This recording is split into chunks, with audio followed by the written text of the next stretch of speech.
ನಮಸ್ಕಾರ, ನೀವು ನೋಡ್ತಾ ಇದ್ದೀರಾ ನ್ಯೂಸ್ ಫಸ್ಟ್ ಲೈವ್. ನಾನು ಮಧುಸೂದನ್. ಮೊದಲಿಗೆ ಹೆಡ್ಲೈನ್ಸ್.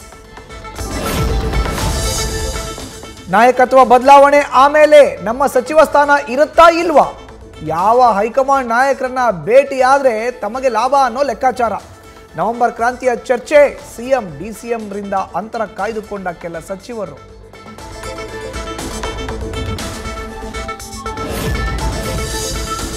ಕಾಂಗ್ರೆಸ್ನಲ್ಲಿ ಅತಿ ಹೆಚ್ಚು 34 ಲಿಂಗಾಯತ ಶಾಸಕರಿದ್ದಾರೆ. ಸಿಎಂ ಬದಲಾವಣೆ ಆದರೆ ಲಿಂಗಾಯತ ಸಮುದಾಯಕ್ಕೆ ಡಿಸಿಎಂ ಪಟ್ಟ.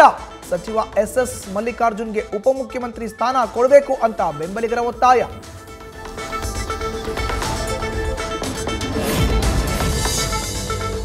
ಚಿತ್ತಾಪುರದಲ್ಲಿ ಆರ್ಎಸ್ಎಸ್ ಪಥಸಂಚಲನ ಜಟಾಪಟಿ. ಇವತ್ತು ಶಾಂತಿ ಸಭೆ ವರದಿಯನ್ನ ಕಲಬುರಗಿ ಹೈಕೋರ್ಟ್ ಪೀಠಕ್ಕೆ ಸಲ್ಲಿಸಲಿರುವ ಜಿಲ್ಲಾಡಳಿತ. ಏಕಸದಸ್ಯ ಪೀಠದಲ್ಲಿ ನಡೆಯಲಿದೆ ಅರ್ಜಿ ವಿಚಾರಣೆ.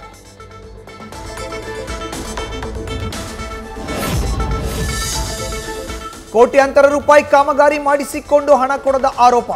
ಲಿಂಗಸಗೂರು ಬಿಜೆಪಿ ಶಾಸಕ ಮಾನಪ್ಪ ವಜ್ಜಲ್ ಕಚೇರಿ ಮುಂದೆ ಉಪಗುತ್ತಿಗೆದಾರರ ಪ್ರತಿಭಟನೆ.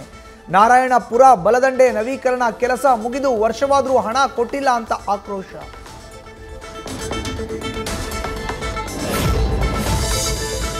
ತಾವು ಒಳ್ಳೆಯವರು ಅನ್ನಿಸಿಕೊಳ್ಳೋಕೆ ನನ್ನ ಮೇಲೆ ಹಣದ ಆರೋಪ. ಲಕ್ಷ್ಮಣ್ ಸವದಿ ಮಾತಿಗೆ ಕಣ್ಣೀರು ಹಾಕಿದ ಕಾಂಗ್ರೆಸ್ ಮುಖಂಡ ಗಜಾನನ ಮನಗುಳಿ. ನಾನು ಹಣಕ್ಕೆ ಬೇಡಿಕೆ ಇಟ್ಟಿಲ್ಲ ಅಂತ ಸ್ಪಷ್ಟನೆ.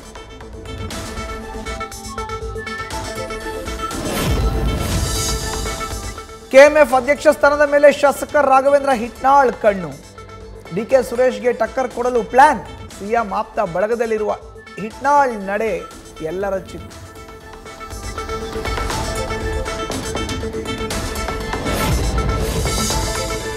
ಮನೆ ಕೆಲಸದವಳನ್ನೇ ಮಗಳಂತೆ ಕಂಡಲು ಮನೆ ಮಾಲಕಿ.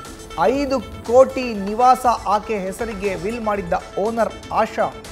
ಆನ್ಲೈನ್ ಬೆಟ್ಟಿಂಗ್ ಹುಚ್ಚಿಗೆ ಅನ್ನ ಹಾಕಿದ ಮನೆಗೆ ಕನ್ನ ಹಾಕಿದ ಮಂಗಳ. ಮನೆಯಲ್ಲಿದ್ದ ಚಿನ್ನ ಕಳ್ಳತನ.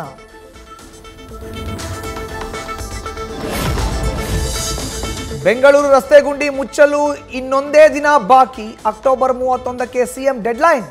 ರಸ್ತೆ ಗುಂಡಿ ಮುಚ್ಚಲು ಮಳೆ ರಗಳೆ ಸಮಸ್ಯೆ ಇದೆ ಎಂದ ಜಿಬಿಎ.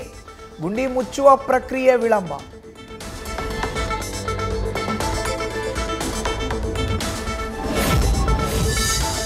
ವಿದೇಶದಲ್ಲಿ ಉದ್ಯೋಗ ಕೊಡಿಸೋದಾಗಿ ವಂಚನೆ. ಸುಮಾರು 1 ಕೋಟಿ ಹಣ ಪಡೆದು ಕೆಲಸ ಕೊಡಿಸದೇ ಯಾಮಾರಿಸಿದ್ದ ಜೋಡಿ ಬಂಧನ.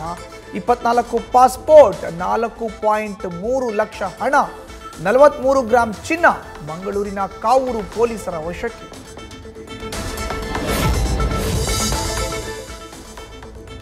ಕರ್ನೂಲ್ ಬಸ್ ಅವಘಡದ ಬೆನ್ನಲ್ಲೇ ಎಚ್ಚೆತ್ತ ರಾಜ್ಯ ಆರ್ಟಿಒ ಅಧಿಕಾರಿಗಳು. ಬೆಂಗಳೂರಿನಿಂದ ಹೋಗ್ತಿದ್ದ ಎಲ್ಲಾ ಬಸ್ಸುಗಳ ಪರಿಶೀಲನೆ. ಅಧಿಕ luggage, emergency exit door, fire safety ಇಲ್ಲದ ಬಸ್ಗಳಿಗೆ ದಂಡ. ಏಷ್ಯಾದ ದೊಡ್ಡ ಎಪಿಎಂಸಿಯಲ್ಲಿ ನಡೀತಾ ಇದೆ ದೊಡ್ಡ ದಂಧೆ. ಹುಬ್ಬಳ್ಳಿ ಎಪಿಎಂಸಿ ರಸ್ತೆಯನ್ನೇ ಬಾಡಿಗೆಗೆ ಬಿಟ್ಟ ವ್ಯಾಪಾರಿಗಳು. ತಮ್ಮ ತರಕಾರಿ ಅಂಗಡಿ ಎದುರಿನ ರಸ್ತೆಯೇ ಬಾಡಿಗೆಗೆ. ತಿಂಗಳಿಗೆ 20 ರಿಂದ 40 ಸಾವಿರ ರೆಂಟ್.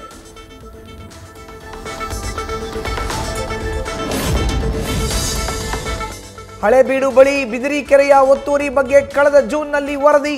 ನ್ಯೂಸ್ ಫಸ್ಟ್ ಸುದ್ದಿ ಬಿತ್ತರದಿಂದ ಎಚ್ಚೆತ್ತು ಒತ್ತುವರಿ ತೆರವುಗೊಳಿಸಿದ್ದ ಜಿಲ್ಲಾಡಳಿತ. ಈಗ ಕೆರೆ ಕೋಡಿ ಬಿದ್ದು ಸುತ್ತಮುತ್ತಲ ಗ್ರಾಮಸ್ಥರು, ರೈತರ ಮುಖದಲ್ಲಿ ಮಂದಹಾಸ.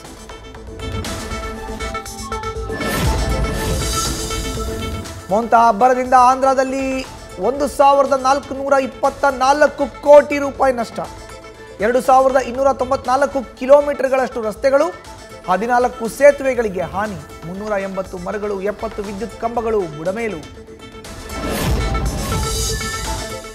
ಮೊಂತಾ ಚಂಡಮಾರುತದ ಪ್ರಭಾವ. ಉತ್ತರ ಕನ್ನಡ ಜಿಲ್ಲೆಯಲ್ಲಿ ಪ್ರವಾಸೋದ್ಯಮ ಚಟುವಟಿಕೆಗಳು ಸ್ಥಗಿತ.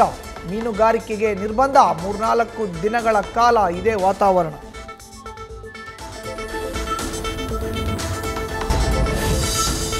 ಮಹಿಳಾ ಏಕದಿನ ವಿಶ್ವಕಪ್ ಟೂರ್ನಿ ಇವತ್ತು. ಭಾರತ ಆಸೀಸ್ ಮಧ್ಯೆ ಸೆಮಿಫೈನಲ್ಸ್ ಕದನ. ಸೌತ್ ಆಫ್ರಿಕಾ ಜೊತೆ ಫೈನಲ್ ಸಮರಕ್ಕೆ ಕಾಲಿಡಲು ಟೀಂ ಇಂಡಿಯಾ ಸೆಣಸಾಟ.